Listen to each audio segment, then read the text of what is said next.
the Tennis IQ podcast. I'm Brian Lomax.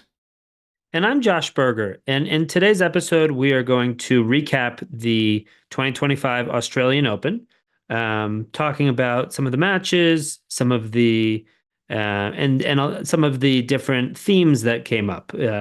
Particularly on the mental side of the game, particularly different sports psychology themes that we noticed from the champions, and on both the men's and women's side, and I'm sure we'll touch on a little bit some of the other players, whether it be the finalists or some of the other notable players. And on the women's side, Madison Keys won her first Grand Slam title, defeating Aryna Sabalenka 6-3, 2-6, 7-5. And on the men's side, Jannik Sinner defeated Alexander Zverev 6-3, 7-6, 6-3. So I think we could start on the women's side. And I know we have some different things to talk about with Madison Keys and sort of not only her performance, but the journey that led to this performance and sort of this, this triumph after really a long time. So yeah, wanted to see where you'd want to start, talking about her and then maybe talking about that final as well.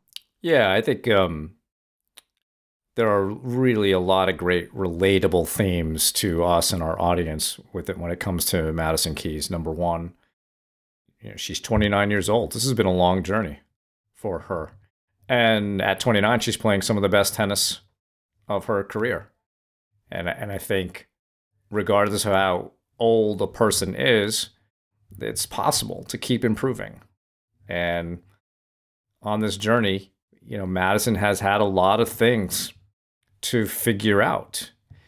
She's been in, one other Grand Slam final before this one, I believe, and then has been close before. And in the past, what we would often see, more like, we don't know what necessarily what was going on in her mind, but what we'd see on the court was almost some indication that stress is getting in the way, and that she would start to make poor decisions, really trying to end points too early, which then resulted in errors. And she's worked through that to a point where, now there's something going on where she understands that. And I think there was a great article in The Guardian about her mental health journey. There was also some very good quotes in her press conference after the final. And I think if we look at her journey, Josh, one of the things that was potentially a barrier was being told at age 11 or 12 that she could win a Grand Slam. And as she noted, that was a positive when she was younger, because it showed that people believed in her talent and her ability to become a great player. But then as time goes along and you're on the tour and it's not happening, then that can become a weight on, or did, I think, become a weight on her. And why hasn't it happened yet? Am I a failure if I end my career without a Grand Slam? And she noted that she had worked with a sports psychologist in the past, and maybe that process was a little too sports specific for what she needed. They worked on, routines and focusing on the controllables, but they didn't really it didn't sound like, at least, do deeper work in terms of who she was. And that it was more recently that she's been working with a therapist to get a little bit more into who Madison Keys is. And it seems like that work allowed her to come to the realization that she could be proud of herself whether she won a Grand Slam or not. And it was almost like that realization, Josh, took away maybe that last barrier to just focusing on making herself proud, and look what happened. She went out and did it. So it was almost like by releasing the expectation, releasing the pressure, it allowed her to raise her level, allowed her to deal with the stress, or maybe it dialed the stress down such that she could make better decisions in the moment. She could understand the dynamics of the match and know when to go for it, when to be patient, etc.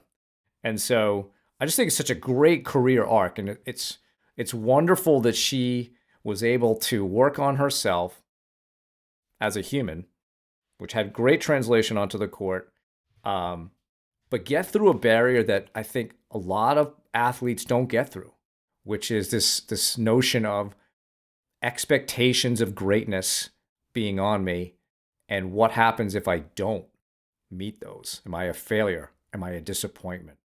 And now, because of that work, she never has to answer that question.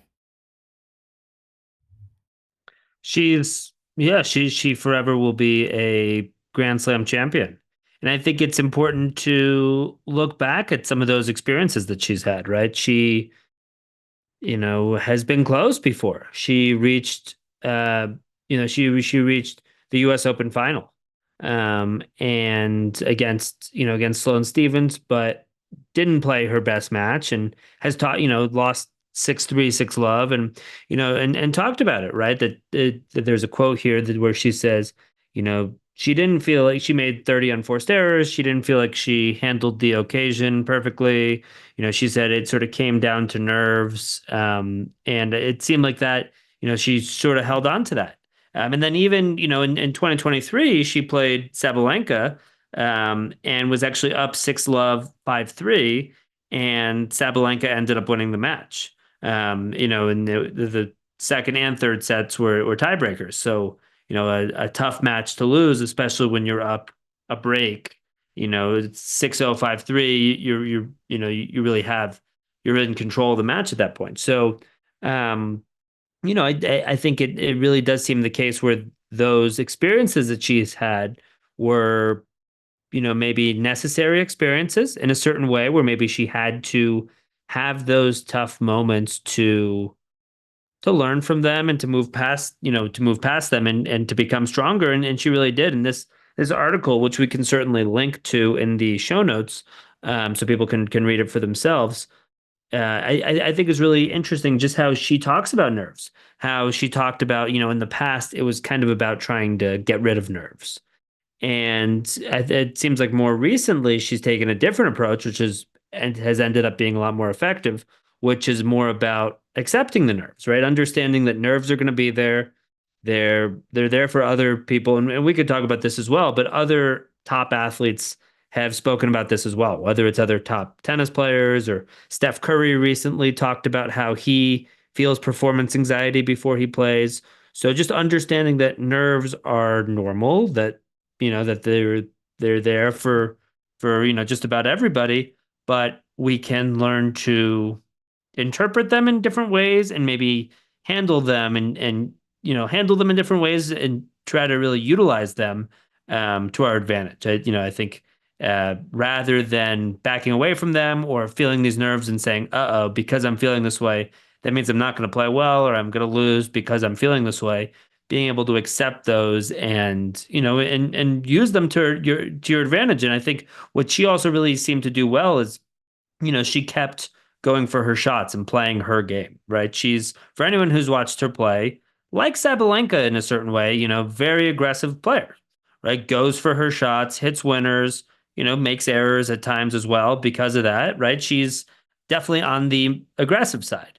And she talked about that, how she managed to really go for her shots in the biggest moments. And I think, she managed to beat Iga Swiatek in the semifinals, right? And it was a really close tiebreaker, but managed to keep going for her shots in those biggest moments. And Iga talked about how that was a difference maker, maybe the main difference maker. And I think the same is true beating Sabalenka 7-5 in the third set. Just continued going for her shots, continued playing her game, trusted her game, and obviously a game where somebody's playing quite aggressively. There's a certain degree of risk that's taking place, right? You don't when you're being aggressive, there's no guarantees that you're going to make each shot. I guess there never is, but especially when you're playing that way. So it takes a lot of trust.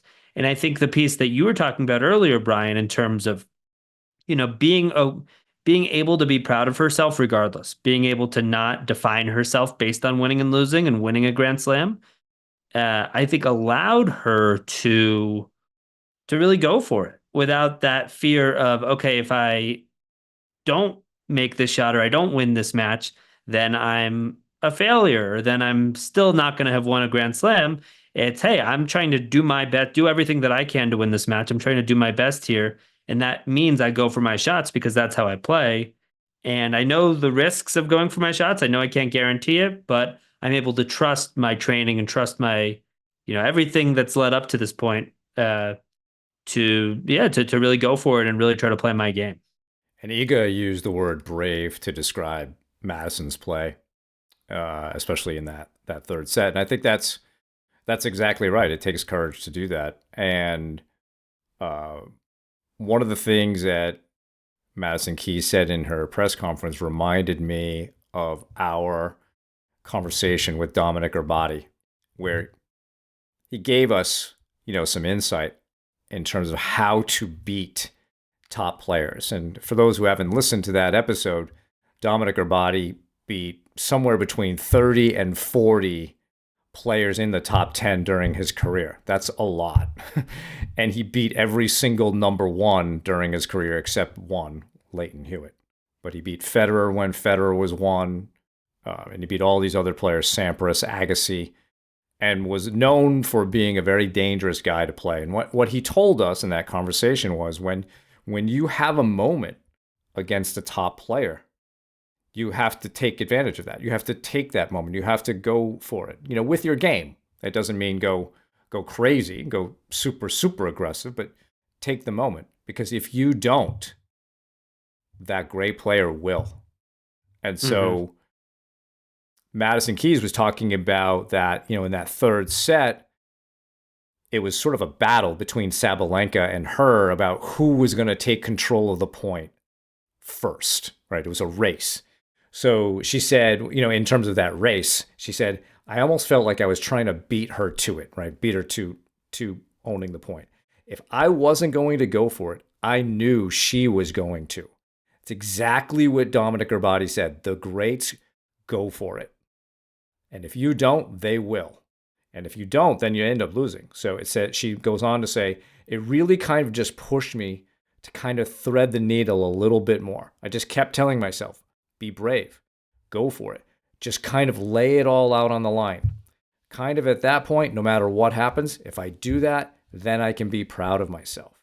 It just made it a little bit easier. So we again return to the theme of being proud of yourself. And we make ourselves proud by playing with the right attitude, doing all the little things well, leaving the court knowing that I did everything I could to win that match. And some days you won't win that match, but a lot of days you will. And this again reminds me of Nadal's definition of personal satisfaction, which is quite simply making sure, or playing with great attitude and giving it all you have. When you do that, the feeling after a win or a loss for him is the same. And we both know that when it comes to long matches, his record is pretty good because that's his definition of personal satisfaction. It doesn't come from the outcome. Sure, It might be a little bit a part of it. Feels better to win than it does to lose the matches. But overall, if he gives his best effort, plays with great attitude, he can feel good about himself. But he also knows if I do that all the time, more often than not, I'm going to be the one who wins. And so I thought this is maybe another barrier for some players. How do I beat these top players? Maybe a barrier for her in these big matches. And look at how she got through it. Certainly it made it easier to let go of expectations. But now she's using bravery and courage and taking the chance when it presents herself. Otherwise, the other player will. Mm-hmm. No, I absolutely, and yeah, from that episode that we did with Dominic Herbati, and I think people can certainly check that out. He had quite a career, and yeah, highlighted by wins over some of the best players in the sport's history, and they don't just hand it to you in those moments.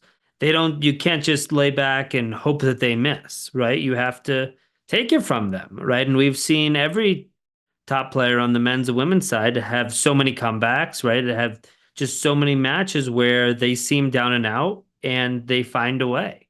And if you're gonna, beat one of those top players, you have to go for it. And what it looks like when a Madison Keys or a Sabalenka goes for it is going to look different than when a Jasmine Paolini goes for it, or when Svitolina goes for it, or when somebody else. Everybody has their own game, but I think it's about being able to, yeah, be aggressive within sort of the realms of your game. And obviously, she's quite an aggressive player, but she also knew that, yeah, if she didn't take those chances, if she didn't go for it, then Sabalenka's not going to hesitate. Sabalenka's not going to wait. So I think she knew that, and I think she was crystal clear about her game plan. And when a match is 7-5 in the third set, the margins are slim. It's really, really slim margins. There's not a lot separating players. So, I think some of these main things, like having the courage to go for your shots, having the, being able to interpret nerves in a productive way, having, yeah, just being crystal clear about your game plan, right? Some of these main things I think can ultimately be the difference, right? When one player wins 7-5 in the third and the other player loses 7-5, there's not a lot of, not a ton separating them. So these sorts of things that we talk about, I think can often be the difference maker. And when you work on yourself as a human being, it's gonna help your tennis game. And I think, part of Madison's maybe struggle with that initially was, the discomfort of being vulnerable to another person with how Yep. you feel and what's going through your mind. But ultimately, when she was able to get through that, then real progress was made. And I think, maybe a message for people who are listening who consider working with a sports psych professional or a therapist or a counselor is, go into that relationship with an idea of working on yourself being more important than feeling judged, such that if you're really vulnerable about certain things, you can make progress. As a sports psych consultant, it's not our job to judge people. And I think everything that Madison Keys was feeling was normal. There's nothing wrong with what was going on there. And so if people can work through that, then and let that translate in all areas of life. Tennis is just one area. It's a great area to practice handling nerves and pressure and so forth, but it's not life or death. For these players, it is their career, but it also is not life or death. And it was like once Madison realized that her whole image as a player, her whole legacy as a player wasn't dependent on winning a Grand Slam, it probably took a huge weight off her shoulders. And so Hmm. I think we can all learn from that, Josh, to just let go of making results too important in our mind and simply come back to basic things like courage and feeling proud of yourself, competing, trying to be as determined as you can, leaving the court knowing you gave everything you had. Those are the things that really will create your legacy, and that's what you can be ultimately proud of.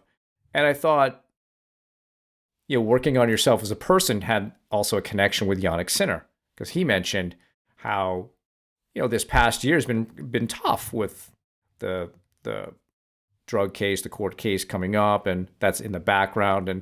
And he noted how learning to focus on who he is as a person has helped him deal with situations on and off the court much better. And that those things are more important than the result in itself. So again, another player kind of letting go of the need to create results and more about what he needs to do and who he wants to be, enabling results to occur. So I thought that's a good tie, I think, between the two players. Definitely. And I think that, that this has been a theme of ours, right? In terms of, the work that we do and many of these episodes, right? And I think it actually started with one of the first episodes we ever had, right? Our second episode, we interviewed Brian Barker, who had coached James Blake for many years and had and was really making the point, and I think this was actually a point that his parents had made to him about really emphasizing not just being the best player that you can be, but really being the best person that you can be, and that being first and foremost, and that being prioritized. And I think to me, it's we talk a lot about this idea of focusing on the process, right, or prioritizing process over outcome. And to me, that's in a lot of ways that is the ultimate process. The ultimate process is trying to become the best version of yourself, trying to become the best person that you can be. And by doing that work, and that some of that work can take place on the court, some of that work can take place off the court, but by doing that work, you are better able to understand yourself, better able to handle some of these different moments that come up, right? Whether that's challenging moments on the court, uh, a ball hits off the let cord and trickles over onto your side of the net, or you're playing an opponent and a call goes against your way, or something a little bit bigger like an injury, or in Jannik's case, this potential suspension and WADA case that's sort of looming. I think the more that you can focus on that ultimate process of being the best tennis player you can be and the best person that you can be, it becomes a lot easier to handle these challenges that are thrown at you in a match, but in your career and in life ultimately. And I think by really prioritizing that work, and it's tough, right? As you said, Brian, it takes vulnerability. It takes somebody being willing to take that first step to try to really get that help or get that support. But when somebody can put in that work, and it's a process, they can be able to have a deeper understanding of themselves and of how and of their performances. And I think it can ultimately lead them to to being a more I guess you could say a more actualized version of themselves, right? Just a better version of themselves and better able to take on whatever challenges they might face. And tennis and sport are great places for us to practice our own philosophy of life. And that goes back to the ancient Greeks and Romans who saw sport as a means of practicing their philosophy, practicing their character. And we're kind of seeing that people are beginning to realize that if I work on who I am as a human being, I get to go practice those skills now in this arena. And then I get better at it and better at it and better at it. So I think that's relatable to everybody who's listening to this, regardless of your level. You're putting yourself out there on a court and you're going to face adversity, and how will you handle it? Everybody's got expectations. There's probably somebody on your team or watching you who's expecting you to win. How do you handle it? How do you handle your nerves? Can you see them as maybe a sign of you want to do well rather than you don't want to lose? And it's all comes down to how you view and perceive these things and develop your own sort of philosophy of excellence. A couple other things I really liked about Sinner in this tournament, Josh, I think, and he noted this, he's playing with a lot of confidence, and he's also doing his best to focus on being his best moment to moment, really playing in the best way possible. And I think there's a real relationship between focus and confidence. So it's almost cyclical. If we're not confident or trusting certain parts of our game, then our focus may drift off into things that are not as important in that moment. Similarly, if we're doing really well with our focus, it's going to help build your confidence. So we want to see that there's a working relationship between these concepts. So working on your ability to act out feeling confident. I was asked yesterday by a player, like, oh, sometimes I don't feel so confident. What should I do? And it really comes down to, we don't always control how we feel. But we do control our actions and we probably know how we want to feel. So instead of acting like you're nervous, create the body language of a confident competitor. Act as if you're confident. What's that going to do? It's going to help you to start to think more confident thoughts. And then the more confident that you feel, the more that you believe in yourself, the easier it is to focus on what you need to do in the moment. You're no longer distracted by doubt or something else going on. And so that's what I think we're seeing with Jannik, is that he's out there with supreme confidence, and that's allowing him to be more in the moment every single point. Because when he faced difficult situations in this tournament, played his best tennis. I mean, Yep. he hit winners. He won points. It wasn't given to him in those moments. He took it. He hit some great shots. That's the sign of a guy who's very confident and is very focused on what he's doing. So I thought that was a pretty cool couple of themes, related themes with him. And he's doing this all, like you said, with this case in the background going on the court, and he's able to understand that that's happening. I mean, I accept it. Now my job is to come out onto the court and be here right now, right here, right now. So, I don't think we have any real opinions of what should happen at this court case or anything. That's not the thing. The thing is, it's a massive distraction, and look how well he's dealing with it. I know he dropped some sets in this tournament, but in my opinion, he was never really threatened in the matches that he played, and the semis and the finals. He straight sets in both. They had some couple of moments here or there, but overall, pretty routine stuff from the number one player in the world. Definitely. And I think to the point of, feeling nervous, feeling maybe less confident, which is also similar to what Madison Keys was talking about earlier with, feeling those nerves and being able to accept them. Yeah, I think that, the actions that you take, whether it be your body language or the energy that you try to bring to each point and the intention that you try to bring, can change the way that you feel ultimately. There's the, sort of the old quote, fake it till you make it. And I've actually heard people, I've heard people use sort of a different version of that, which I've liked and have adopted as well, which is be it till you see it. So through your actions, sort of act that way until you see it yourself.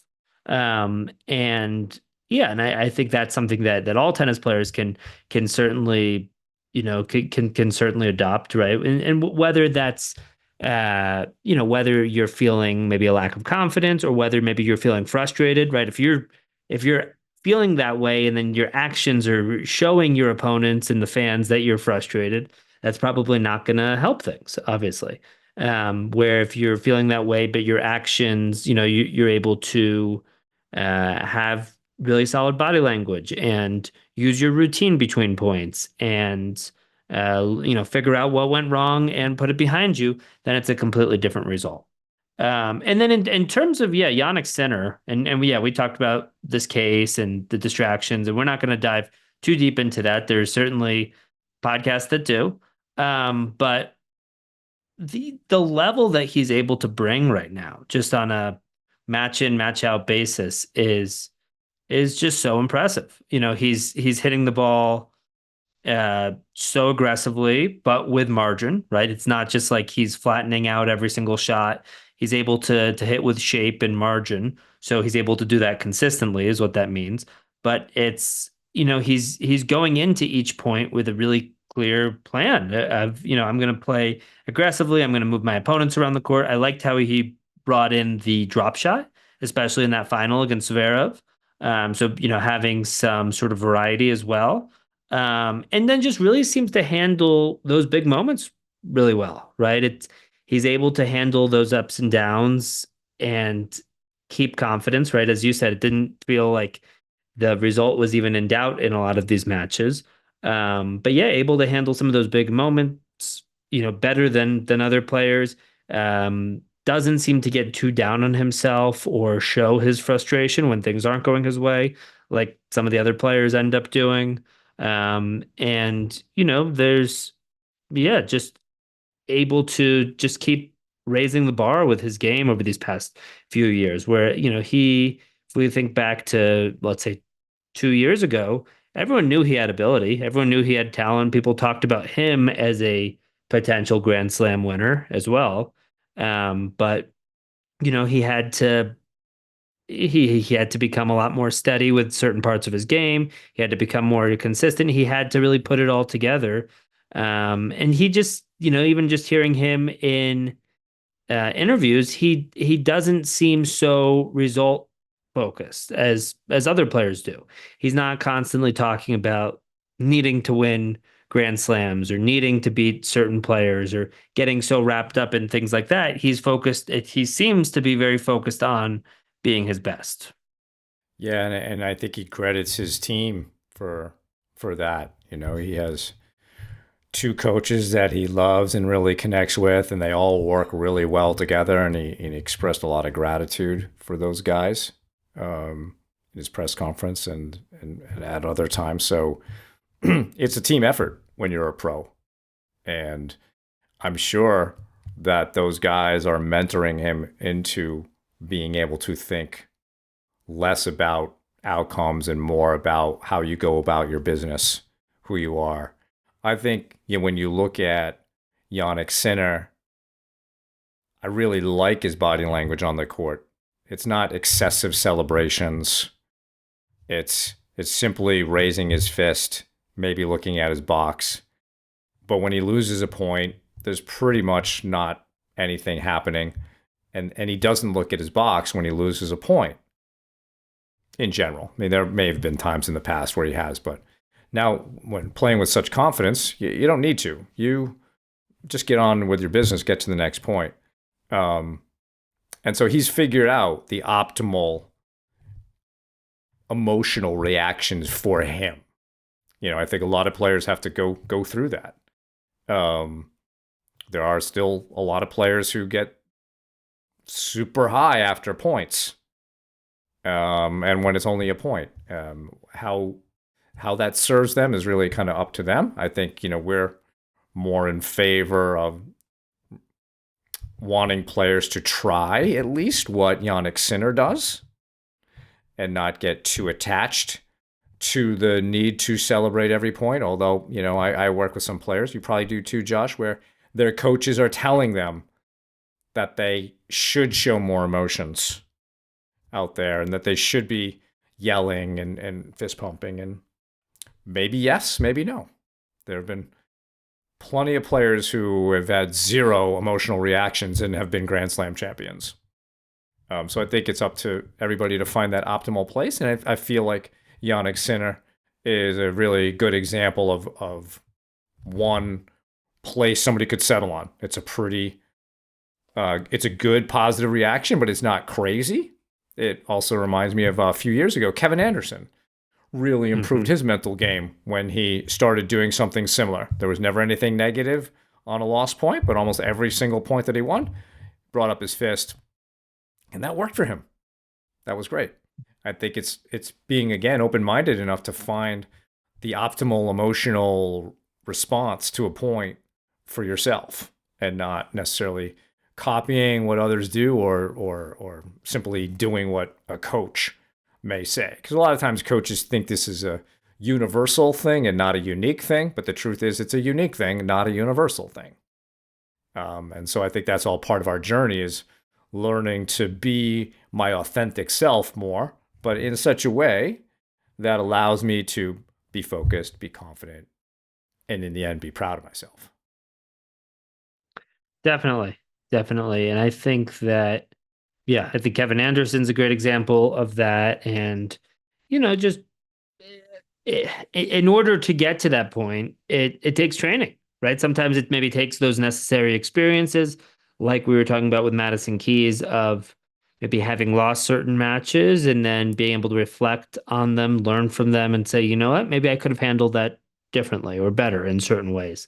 But I also think it takes some, almost like some planning ahead of time, right? Being realistic and understanding that there are going to be those ups and downs. There are going to be those down moments in a match. So let's have a clear plan, a clear vision, even being able to visualize how we want to handle them because they're going to happen. Nobody's winning 100% of points in a match, right? There's the Federer speech where, the Federer commencement speech at Dartmouth where he talks about this. And, we've talked about this as well, that, even the best in the world are only winning maybe 55% of their points, right? So there's going to be a lot of lost points no matter how good you are. So being able to handle those, being able to not give your opponent anything extra through your body language when you are down. And then when you're, when things are going well, yeah, being able to pump yourself up. And that might look different for different people. That might be a simple fist pump, or that might be more energetic for certain players. I think of a Nadal or an Alcaraz who get pretty animated. Djokovic as well when when things are going well, when they have big moments. But I think what's key is to be able to whatever happened in that last point, whatever happened in that last game, we need to be able to put it behind us. And sometimes if players get too high, it can be tough to really be ready for that next point and be reset because we could still be sort of on a high from that last point. Maybe we're not as ready to go for that next one. And, and sometimes even let's say a player hits an incredible winner and there's a big reaction, a big celebration. And then the next point starts and maybe they haven't fully reset. They're not as ready to go. And maybe they try to hit that incredible winner again, or they, their decision making and discipline going into the next point isn't quite at the same level as it would have been because they had that emotional release without really putting it behind them in the way that they want to. So I think, I guess from my view, it can definitely look different, right? And I think we saw that on the men's side with the big three, right? And it certainly looked different for each of them. But I think what's really key is being able to, I think there's different things that are key. Not showing off too much on the negative side in terms of body language, frustration. I think that's definitely key, but I think it's also okay, whatever happened, let's make sure that's behind us, right? Let's make sure that's behind us so that we are as ready to go for that next point as possible. Yeah, so those are all really great points for people to take home and figure out and practice, etc. Any further thoughts about the 2025 Australian Open? I mean, I think I think there's probably more we could say about some of the other players. I think we can definitely keep the focus on the champions here. I mean, I think Iga Swiatek was very close to reaching a final here. Losing in the third set, super tiebreak. Um, Djokovic had a great win over Alcaraz, but that seemed to take a lot out of him and take a lot out of his body, and wasn't able to finish the match against Zverev. I think there's things to be said about the finalists, Zverev and Sabalenka as well. Sabalenka has sort of seemed to get over that hump and has won majors at this point, and was obviously very close here. And this would have been her third straight Australian Open title, which would have been really impressive. But she's world number one, and sort of has really been a very consistent player at the top of the game. And Zverev, I think, seems to be getting closer in certain ways. Is world number two. It has gotten a lot deeper in Grand Slam. Seems has maybe been haunted by past challenges at Grand Slams. Like up until a few years ago, he was one of the top ranked players in the world, had won many Masters titles, but hadn't gotten far in Grand Slams. And then sort of seemed to take the next step, which, has been getting further in Grand Slams, but has, now just struggled maybe getting over that final hump of winning one. And now, this is his third final, but hasn't managed to win one. So, I think, yeah, it's interesting to maybe think about what could be holding him back, or what could be the difference between him and, let's say, a Sinner or Alcaraz, who have managed to, to cross that final finish line. But so that's just a little bit about a couple of the other players. But yeah, curious if there other than the champions on both sides, if there were maybe other players that caught your eye or other themes that you noticed. Well, I think all the players that you named, they all had really good tournaments. I mean, Mm-hmm. and Djokovic sort of proved he's not a has-been, as he was called out on Australian television for being. And, for him, clearly as he gets older, his ability to withstand long matches in these major tournaments will probably be the biggest factor. Mm-hmm. If he can figure out a way to find the path of least resistance to a final, he still has certainly another Grand Slam title within grasp. Um, yeah, Sabalenka, I think, up until the final, she was pretty much swatting everybody aside. Not a lot of trouble. She's playing well. She likes these courts. She just played somebody who was able to match her, and on that particular day, somebody's got to win, somebody's going to lose at that end of the match, and it fell for Madison Keys this time. But I think Sabalenka continues to put herself in great positions. I think it was really good to see Iga Swiatek competing better here. I think she had a tough last half of 2024. It seemed like she wasn't feeling her best, just even as a person, and it seemed like she's a little bit more comfortable with how she's feeling overall, and I hope that continues. The next major tournament is going to be the one that she likes the most, in Paris. So, yeah, I think there's a lot of good things. And Zverev, yeah, he is getting so very close. And like we were saying before we began to record, maybe he needs some of the same work on himself to get over that last bit.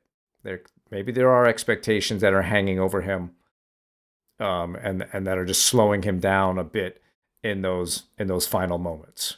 And if he can really learn to let go of some of that, then he has a chance. But obviously that's a choice he has to make. Maybe he's working on it. Maybe he's not. We don't know. But we always root for players figuring themselves out and making themselves better people, and then seeing that work come to fruition. So I hope that all of these players can continue to play their best, because it makes the game so much more interesting for us from a fan's perspective to see all these great players really battling it out. And the way the women's match ended is the way we want tennis matches to ultimately finish, where both players are playing with courage. They're playing their games, and it comes down to just a few points. And in the end, it's a match in which we could say either one of them deserved to win. But that's not the way the sport is. And there has to be one winner and one loser.